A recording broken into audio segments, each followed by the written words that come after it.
Salut à tous, j'espère que vous allez bien. Dans cette vidéo, on s'attaque à la courroie d'accessoires de la 206. Donc j'installe du Gates. Pas de marque particulière à recommander, mais il paraît que celle-là elle est bien. Voilà comment ça se présente. Donc ça, c'est le système de galet tendeur. Avec une empreinte carrée ici pour détendre. Donc c'est un système de tension automatique avec ce ressort. C'est une empreinte carrée type bouchon de vidange. Donc 10 mm. La courroie évidemment, et un galet en rouleur. Bon, je pars du principe que vous savez enlever une roue, enlever le garde-boue. Alors pour enlever, donc pour détendre la courroie d'accessoires, il y a ce système là. Donc ça c'est le ressort qui fait la tension. En fait ça c'est son galet tendeur là-haut. Et c'est fait de telle manière que donc ce galet il pousse sur la courroie vers l'intérieur. Il y a un entraînement carré là-haut. Et en fait, je vais vous montrer sur la pièce neuve, ce sera plus simple. Voilà, donc ça c'est le tendeur. Il est à peu près dans cette position dans la voiture. Et la manière dont c'est fait, donc ce point-là il fixe, ce point-là il fixe.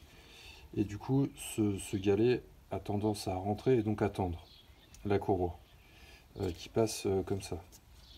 Donc pour arriver à détendre, on a ce carré-là.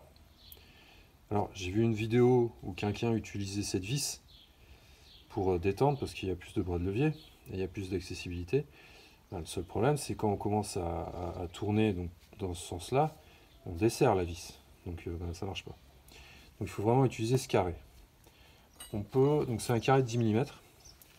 Donc on pourrait utiliser ces clés de bouchon de vidange en 10.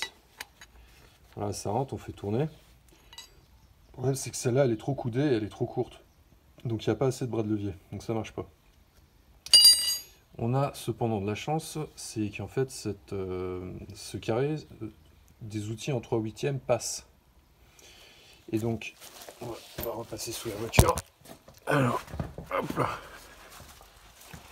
Et donc là j'ai mis, ça c'est du 3/8 ça, donc du très classique en auto. Donc le carré on le voit, on le devine. Donc il faut le passer juste au-dessus de la courroie. On voit l'outil il est engagé là-bas. Ça c'est le carré là. Voilà. Et donc pour desserrer, il faut pousser la barre vers l'avant de la voiture, vers le pare-choc. Donc là, si je tourne, oh, à une main c'est pas facile, mais ça desserre. Si jamais c'est un peu difficile à desserrer, parce qu'au début c'était super difficile, on peut éventuellement essayer de dévisser légèrement ça là. Parce que si c'est un peu trop serré, en plus c'est gainé de caoutchouc, c'est vraiment difficile à faire pivoter. Donc desserrer un tout petit peu cette vis, c'est du 13. Faut pas complètement l'enlever, hein, parce que là le ressort, je sais pas ce qu'il va faire. Donc on desserre là, et là en forçant un petit peu, bon au début ça colle, hein, parce que là c'est tout d'origine, hein, ça a 20 ans. Non pardon, la courroie elle a été déjà remplacée, mais je pense qu'elle doit avoir une petite dizaine d'années quand même. Et voilà, donc on desserre, ça permet de dégager la courroie, et après il y a tout qui sort. Voilà, donc là la courroie est dégagée. Alors comme c'est rainuré, c'est pas facile de l'enlever là, donc autant l'enlever directement sur le galet tendeur.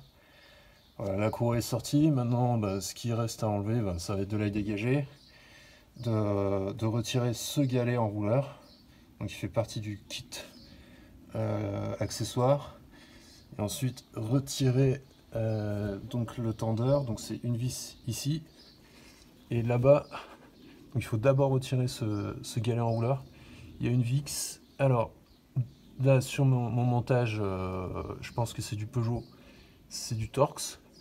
Par contre sur le Gates, c'est voilà, c'est de l'hexagonal, c'est celui-là là.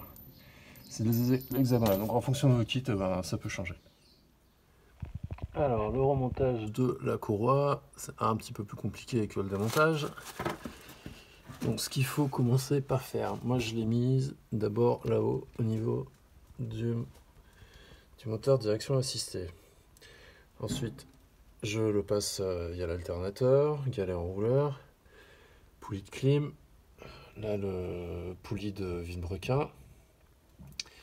Ensuite, là, il faut, au niveau du galet tendeur, il faut d'abord mettre l'outil dans le carré. Enfin non, pardon, d'abord passer la courroie, mettre l'outil par-dessus la courroie. Faut pas qu'elle soit par-dessous, sinon après ça marche pas. Et je pense que là, en fait, j'y arrive pas. L'accessibilité, elle est pas géniale. Qu'il faut ensuite finaliser par le dessus. Passer la courroie dans le galet tendeur par le dessus. Ah, donc une mise en garde quand même que je voulais vous dire, c'est quand vous travaillez dans cette zone là, on a l'impression qu'il y a beaucoup de place, qu'il n'y a pas de souci. Mais surtout si vous allez commencer un peu à forcer pour mettre la courroie, ou si vous allez intervenir sur la bouteille déshydratante. Donc ça je l'ai appris à mes dépens, c'est que donc tout ça c'est solide, hein, il n'y a pas de problème. Ça, le tuyau là il est solide. Par contre ça ici, là, le raccord entre le radiateur de refroidissement et le tuyau, lui, il n'est pas très solide. Et donc une fois, en changeant la bouteille déshydratante,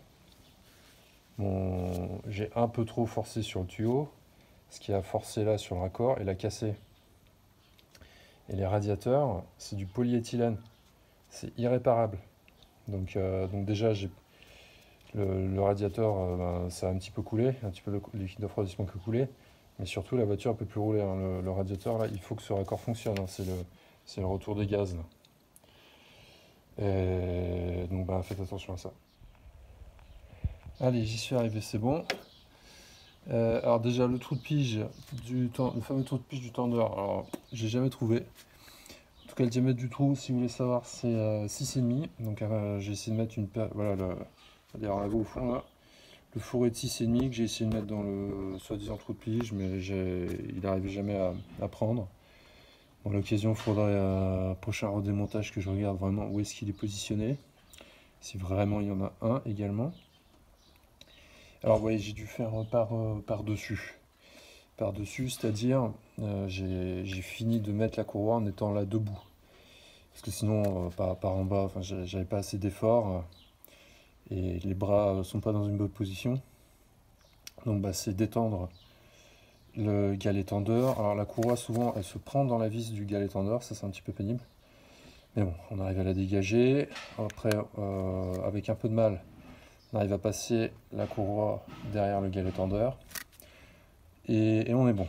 Alors moi ce que j'ai juste eu un tout petit micro souci, c'est que la courroie ici elle avait sauté, donc là elle était bien engagée. Non, là elle était bien engagée, mais là elle était décalée d'un cran. Et donc j'ai fait une petite triche. Je suis passé là et j'ai fait tourner même pas un quart de tour le moyeu de vilebrequin, donc ça a fait tourner la courroie. Et du coup là-haut, ça l'a correctement remise. Donc avant de démarrer le moteur, il faut bien tout contrôler, hein, que la courroie elle est bien engagée là, enfin bien engagée partout. La tension, voilà, on peut faire à peu près un quart de tour, enfin un quart de tour non, 45 degrés. Donc ça c'est... La tension a l'air bonne. Donc là normalement c'est bon, la courroie d'accessoires et les différents galets sont correctement réinstallés.